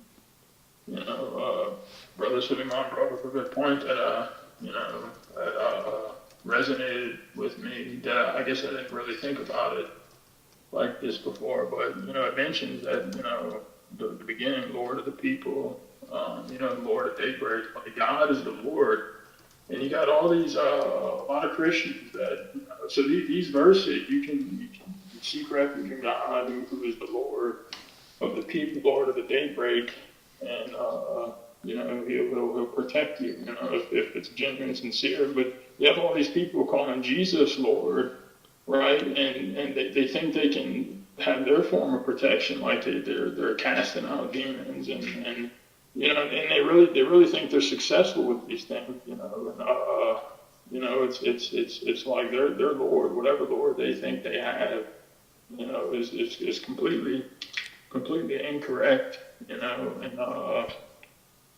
mean that's pretty much what he's going to tell them. There's a verse in the previous scripture, he's going to disown these people. They're going to say, "Oh, we prophesied in your name, we cast out demons in your name." There's some translations that say perform miracles, but there's this growing trend too, talking about revival and dealing with I'm seeing in Christian, even from when I grew up in the church, this revival sect was not. I don't remember it being like it was today, and people like to get more and more crazy, with this stuff, and yeah, some of it's staged. But we have the proof, the real protection, that it does help me too, through the day, is reciting these verses. And I think it is maybe someone can clarify, but yeah, saying these things is a form of zikr. Two verses I already had brought up in Surah 23 and these last two surahs. So when I say it, it helps me not to go into it. Sometimes I'll forget and I'll say it and I'll look at the clouds or something and say Subhanallah, and just leaves me in a better state. So, I just have a quick question. So, I guess while I was not here, there was some talk about like 3 prayers or 5 prayers. I think I missed that. So, can we talk about that again? Yes, that was me. Yeah. When I joined, when I was introduced to get to know God, I'm Iranian, so I was introduced to Shia Islam. So they told me how to do it and do it 3 times a day. And then when I got to know you guys, I know, I was just doubtful. I didn't like why this and why they didn't have any answers, and I was just all like, "Oh, just believe me, trust me," and this time I'm like, "No, I'm not going to be, I'm not going to change my belief to your belief unless you have some serious and to show me, and then when I met the submitters, and then they showed me, and I'm like, God, thank you, it's real." So then they said, we'll do it 5 times. Then I have to think about it. Why should I do 5 times? And it was the more the better. If I could think about God all day, even better, So that's why I changed from them to God. Okay, mashallah. So but that's what happened. Thank you. But I don't know what is the real reason behind it, but that's what mine was. Well, real reason behind it is obviously, it's a gift from God to basically help us, make God our God, right? So if it was 3 times, it would be less, but God covers all ends of the day and throughout the day. So you keep looking at your watch, keep thinking about the time, and and also we just read that this is all mathematically composed, right? So this is how God has designed the prayers, and so if you wanted to do it 6 times, you couldn't do it. You have to do it only 5 times because God says you have to do it 5 times, right? So, exactly. So, because God says you have to do it 5 times, so we do it 5 times, right? For example, if God says, you have to do 2 units during your dawn prayer, and you think that, well, I can do 3 or it's better, but that's not the case, because then there's someone other than God that is telling you to do those extra units or extra prayers.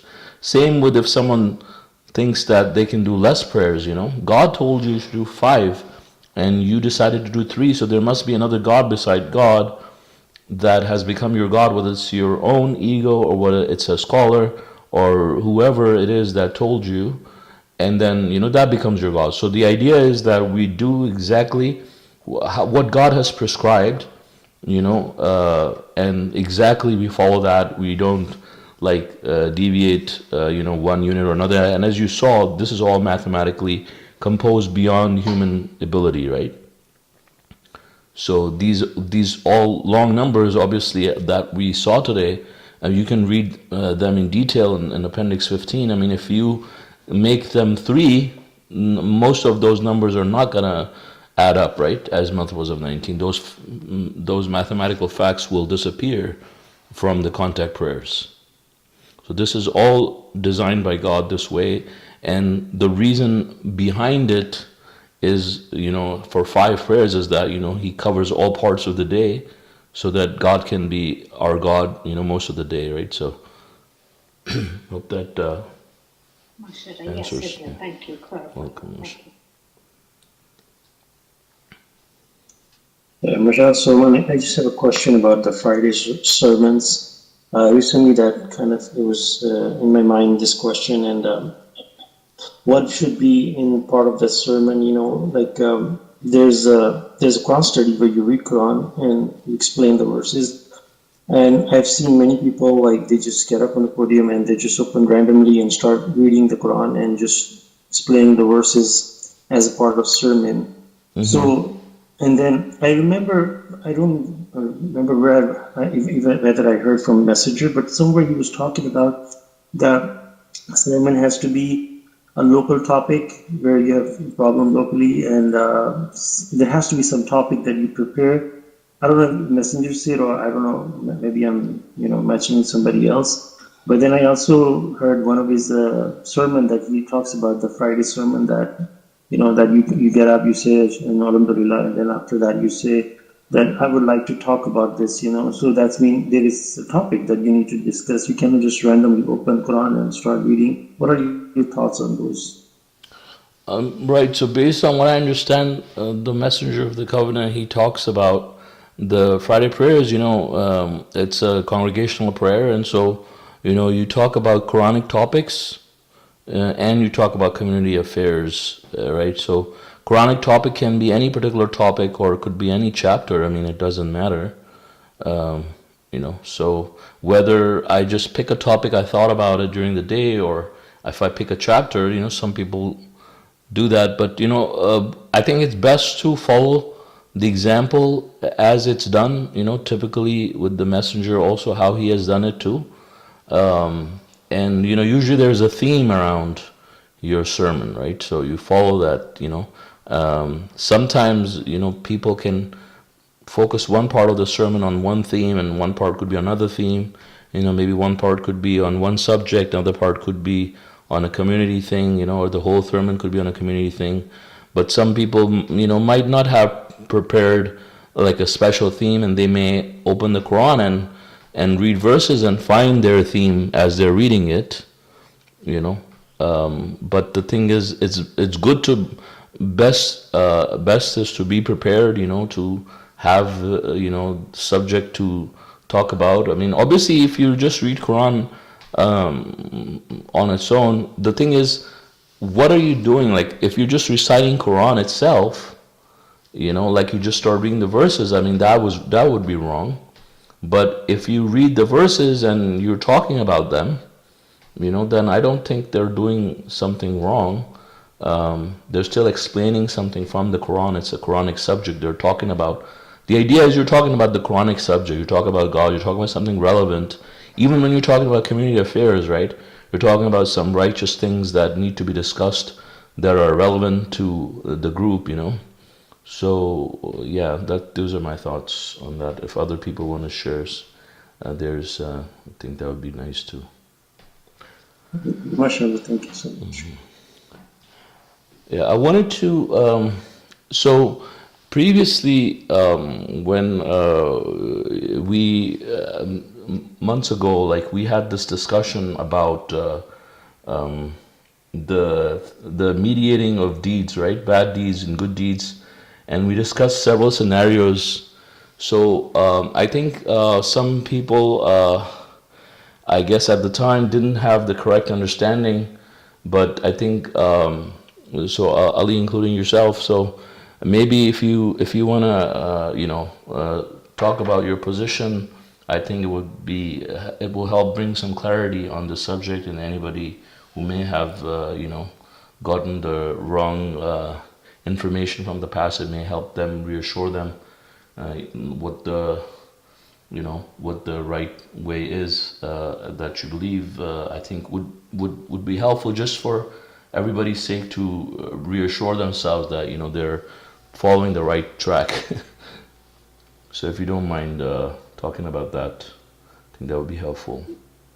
Yeah, mashallah, praise God. We are learning every day. There's not a point that we can say that I have learned everything, and that would be a wrong statement. And as Satan is always chasing us and causing us to make mistakes. So I think it was more like a misunderstanding in my part that when one of the brother was talking about he's in a construction and there was he got a job offer at one of the coffee shop in Netherlands, and then they were doing some just like in California, there's legal marijuana stuff that you can get it from prescription. So my thoughts were that these people are they're sick and they need it's like their therapy, and just like in medical, like I'm in the medical field, and then those I combine both of them, that we do give prescribed medications that have some stuff that is not right from the Quran, but then they need it because otherwise they have a problem. So if they're taking the stuff, drugs, and that coffee shop. So the brother was offered to do some remodeling, and I didn't understand the whole thing. And then some people say that yeah, it's prohibited. I said, don't call it prohibited. Maybe it's not right or wrong.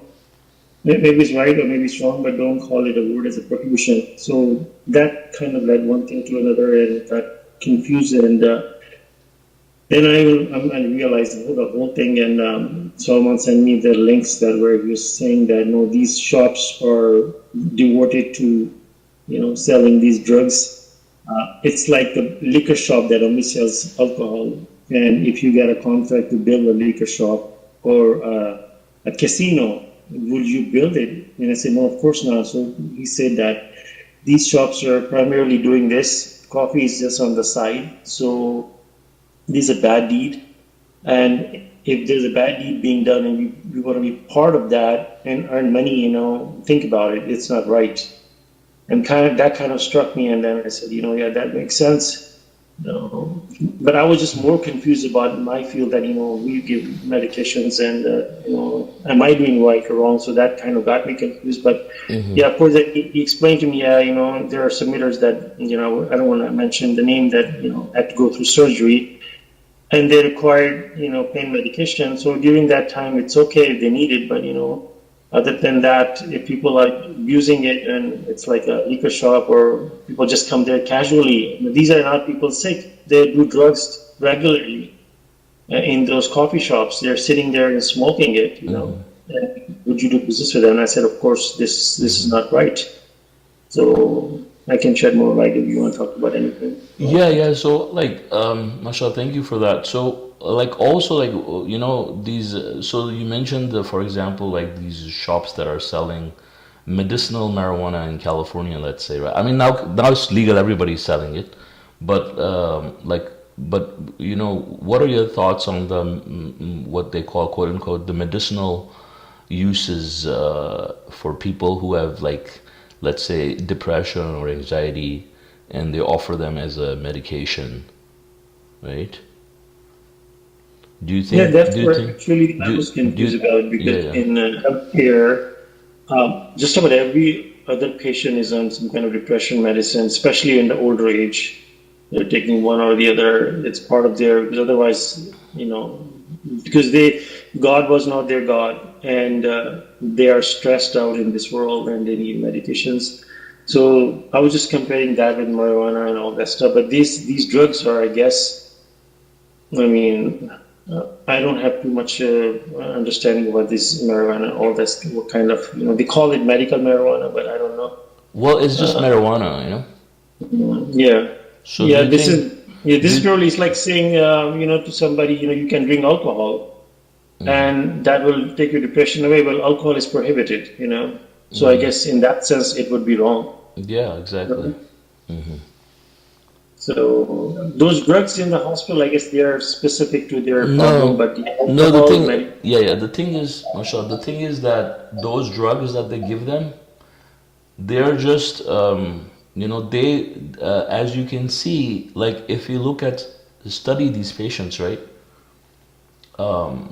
People who have depression and all these things, and as they start putting them on these medications, nobody gets better, It's the same as if you put someone on some other drug, like alcohol, like you said, or marijuana. They just, it said, Jaffer said, isn't that the same as, hold on.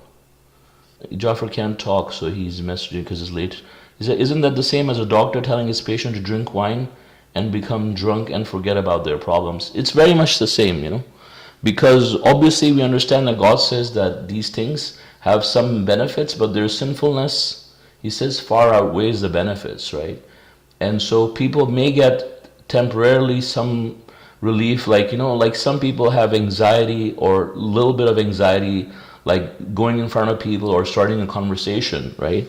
And so you could give them alcohol and say, use this, and if you have, some anxiety or some trouble talking to people, you can become very social and you can start interacting with people and, make everybody laugh and all that kind of stuff. And yeah, so doctors, they don't say it like that, right? They don't say get drunk and be happy. But a lot of doctors will prescribe things to you that will take your mind off, like it will turn off the sensory parts of your brain that senses things, right? So instead of putting you in the right direction and gearing your thoughts in the right way, they tell you to turn off the switch. And when you turn off one switch, it ends up messing with other switches, and the thing is, it just gets bad from there and from bad to worse, and nobody gets cured by these medications. People's lives just keep getting worse and worse. And you take these medications, they say, okay, take this medicine, it will fight depression, right? And they put them on some kind of intoxicants, right? And now they start having anxiety and their heart starts to pound, right?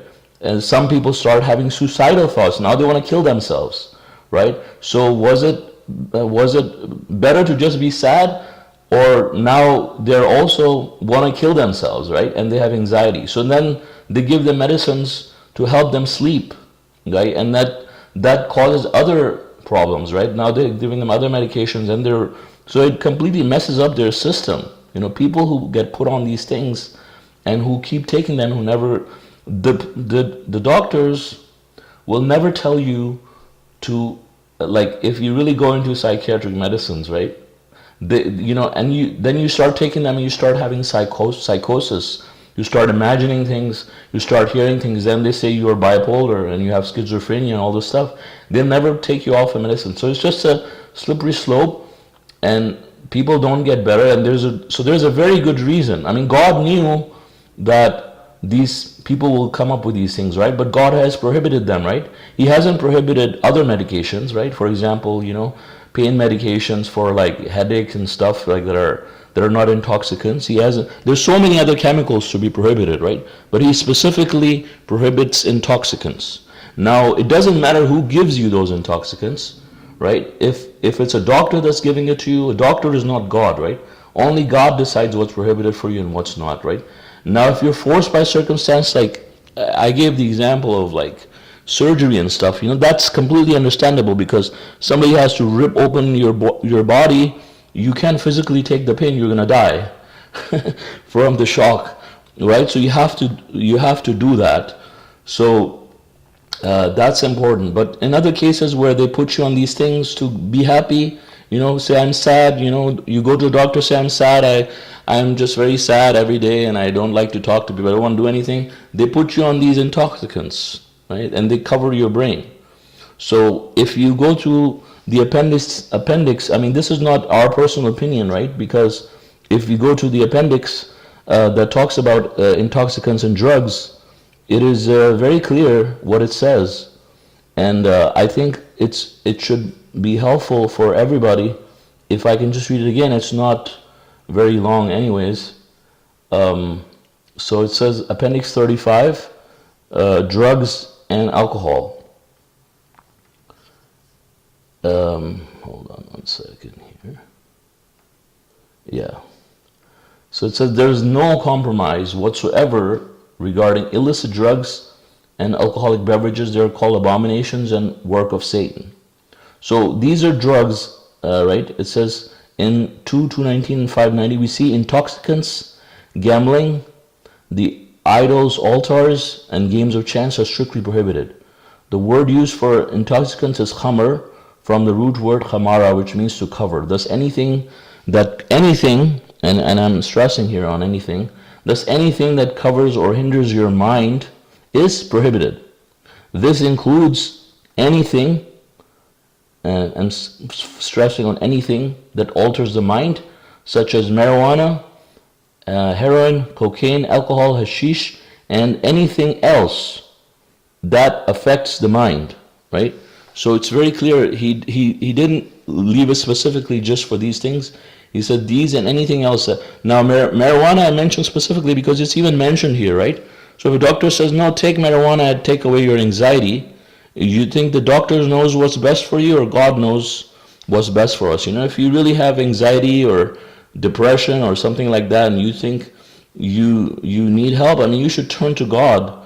You should meditate, focus on God, commemorate God. You know, this is how you get happiness. You know, your soul grows. You know, think about God, be reverent in your prayers. These things will help you get over anything. You know, you don't need drugs to bring your life to normal. Intoxicants, that's why they're prohibited. Yeah, I think it's noteworthy that the messenger in one of his new audios even brought up marijuana, an instance he had, and he mentioned how nothing good at all should ever be like talked or shown in a light that shows marijuana in a good light. Like nothing, it doesn't, and that we know by him saying that includes like medical kit. Like he specifically said, I mean, we can apply this to all intoxicants. We shouldn't promote, the idea that these things have medicinal value because it's far from the truth. That's what Satan wants us to think, justify. And I mean, there's like an understanding now, like it's become widespread that these drugs, I mean, you got drugs that are very similar to alcohol, like benzodiazepines, barbiturates, and all they do, they don't, and I mean, this includes everything, all the drugs, they don't fix anything, they merely just treat the symptoms, they never treat the problem, and that's what, like Brother Suleman said, one drug causes you to, it treats the symptoms of an underlying problem, but it never actually fixes it, and doctors know this, I actually had, I have a family member that worked, in the medical field for a little while, specifically a relative that was worked for a pharmaceutical company. I mean, he says like they're extremely evil. He's witnessing things, and that all they care about is money. They're not happy. Exactly. It's in mashallah. Yeah, mashallah. It's a kind of chain reaction. You give one medicine, there are the 2 or 3 side effects, and you cover those side effects. You can take more medicine and more and more and more medicine. It's money in their pocket, And mashallah, look at the DUI driving accident. I mean, there's roughly, if you Google it, there's like so many people die every year because of the drunk driving accidents. And if you take that part out, imagine how many lives can be saved. Imagine if you have the chance to save one person next year, and you will do everything to save that person. But think about it. Next year, maybe 100,000 people are going to die because of alcohol. Are we going to stop alcohol? No, because it's money. And that's not the only reason. Alcohol and all these drugs that you mentioned, the marijuana, heroin is one of the worst things that literally destroys, makes you so strongly addicted that, I mean, basically all these drugs and alcohol kills your brain cells over time, and you're not that same person anymore. I mean, so many problems related to God has prescribed fasting for us. We fast because of God says that, but God has put so many benefits into it for our body. It's many people do intermittent fasting for body health, but we do it because God says, and God put benefit to it. God says don't do this, and God knows that, and we do it because God says that, but definitely we know there's things that are bad in this, and so many marriages have broken because of alcohol. So many crimes have happened because of alcohol, and these are the facts. MashaAllah. Yeah, and I think if you were to compare alcohol to other intoxicants, they're even more serious, right? Like right now, more kids are dying in the U.S. Like more teenagers are dying because of these drugs more than anything, and it's not alcohol, it's other intoxicants, right? that they're dying from. Because alcohol, obviously, you have to take in larger amounts for it to be lethal to you, right? But these drugs, you can take in smaller amounts, and you can just die. Like, I can give you like few grains of it, right? And you can die like within minutes or a few hours, right? So, I mean, that's just death. But, other than death, obviously, the reason why God has given us a brain is God wants us to be able to use it for our good. And if you're not able to use it, then what are you going to do with it? Because God says that Satan wants to use it to distract you from remembering God, right? So if you're taking it because you have depression or the doctor gave you or whatever, right? The fact that you're taking it every day, knowing that it's going to distract you from remembering God, I mean, is it really worth it, right? For you, you have to remember that, and obviously then the price you have to pay on top of that. Yeah, mashallah, we will all agree on this part that all these prohibitions are prohibited, and as a submitter, we have absolutely no excuse to use any of that stuff. Absolutely. So when the the other, topic was to doing business with somebody else, and yes, and definitely I agree that if there's a bad deed committed in any business, and you wanna stay away from that, you don't want to be part of that business where their bad deeds are committed. Mashallah. yeah. So the other people who left, they're not on the same page, right? As far as the medications are concerned, is what I understand. I Quote don't unquote know. medications. Very much, yeah. But I talked to them. They are absolutely agreed on that. Yeah, if there's a strip joint to be built, a casino to be built, absolutely, you don't want to be part Yeah, of now that. they accept that. Yeah. The rest, I don't know. Yeah, what? Basically, we have a very short life, and we have to put every effort to do as good as we can to keep on the right path. Time is very precious. And not find excuses for like any bad deed, just staying away from any bad deed that is possible, It's true. And God knows our intentions in that sense. Mashallah. God says if you mediate a bad deed, you will get part of the, you'll be punished for that, So you really have to stay away from it. I don't remember what the exact verse is, but it's like about the fact that if you mediate a sin, that person who's done the sin will be punished, and you will also be punished for making that sin happen. Just mediating that sin. And mashallah, in one of the new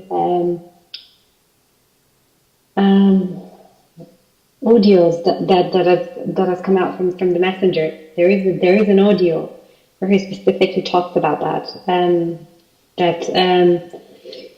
What is it about? It is about building somewhere that serves drink. So if you do that, that's wrong. That's mediating a bad deed. Oh, he specifically mentions that? Yes, I remember that because I remember that this happened. And mashallah, these audios came out a few days after that. I got to know about them a few days after that. And there is this specific audio that he talks about that. And I think it's in the same audio where he talks about gambling. And someone asked, lottery. And someone asked, so if somebody gives you some money that they have won from lottery, what is it about that? It is in the same audio. If I don't... if you can find it, that would be great, yeah. If I haven't mixed them up, there are a few of them. I'll try to find out, inshallah. But it is in one of those ones that Messenger talks himself, so there are more views on that. So I'll try to find it, inshallah. Yeah, mashallah, praise God. I was gone for a while, but I really miss this cross study. I have been with this group for over 2 years, maybe possibly since end of 2019, and participated in so many Quran studies. And mashallah, I learned so much in this Quran group. I've looked into some other groups, but everywhere you look, there's some problems. And mashallah, so far, hands down, this obviously nobody's perfect, but hands down, we try, this group to as much as stick with the Quran and the messengers, do the right thing and not twist and the words and make something else. I mean, even I was just listening to one of the cross study, and they were talking about the prohibition of the food. And I mean, it was very simple, straightforward. 4 things I mentioned, and they're going around and around and around. And I'm like, this is nonsense. There's nothing to be go around. God tells us 4 things that are prohibited, and let's stick with it, So, I mean, so many other things are going on, and mashallah, this group is blessed, and praise God. Just want to share that. Cool. Mashallah, brother. Yeah, I wanted to, Sister Mona said something about the lottery. I kind of thought it was funny. Last Christmas, speaking about that, obviously I don't celebrate, any of the religious aspect, but, I took my mother and my sister out to see her relatives. We just had food and they exchanged some gifts. Someone had got me my birthday also falls the day before Christmas, so someone had got me a birthday. I think it was a cousin, and in the car she had put it was a lottery ticket and a scratch off. I didn't realize that until like later. I opened it up when I got back home, and I was like, man, like the thought crossed my mind, like, what if I play this and I actually won? But it's like it was conflicting, but no, it was pretty apparent. Like I threw it out, but like even after throwing it out, I was like, like I feel like if I would have played that wouldn't have been good, But I just thought it was funny because, like, what if I threw out the winning ticket or something? Then you found out you hit the jackpot. Yeah, even looking up the winning number would have, been like your attention would have exposed. Right, yeah, I actually thought about looking up the winning number, but then I was like, I don't even want to know,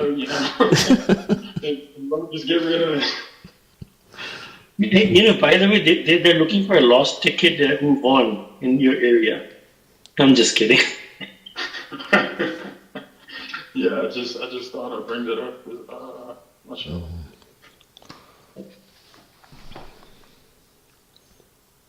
Yeah, the lottery and gambling, and so many people have lost all their wealth on casinos. And mashallah, we are blessed that we don't even have to think about gambling or drinking or any of that stuff. We can't do it. So we don't even have to give a second thought on this one. It's completely prohibited, mashallah. It's a blessing. Thank you for bringing this up. I just want to make a small observation that I learned from you. What you're telling me that anxiety, Quran says that if you are anxious, if you're worried, that means that you are not that close to me. You're still close to Shaitan. So if you're really close to me, you'd be free of all this anxiety, all of that. So that tells me, I should not be anxious, and every time I'm anxious, I should turn to God. And then the second thing you tell me is that all of these things bring you addiction. Like every day you get up and say, I want to do some more gambling. I'm going to earn more money. I want more drink. I want more destroy. And that is definitely will take the thought of God out of my head and bring it to the material stuff. Thank you. And I learned that. But I have one quick question. The question is that, it went away. That's all. Thank you. I learned a lot today. God bless you guys. Thank you.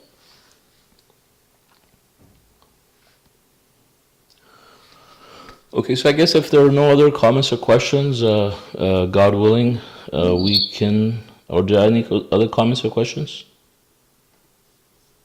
Okay, so if there are no other comments or questions, God willing, we can conclude. So thank you all for joining. God willing, our next English Quran study would be on Saturday at 9:30 a.m. Pacific time. God bless you all. Assalamu Alaykum. So.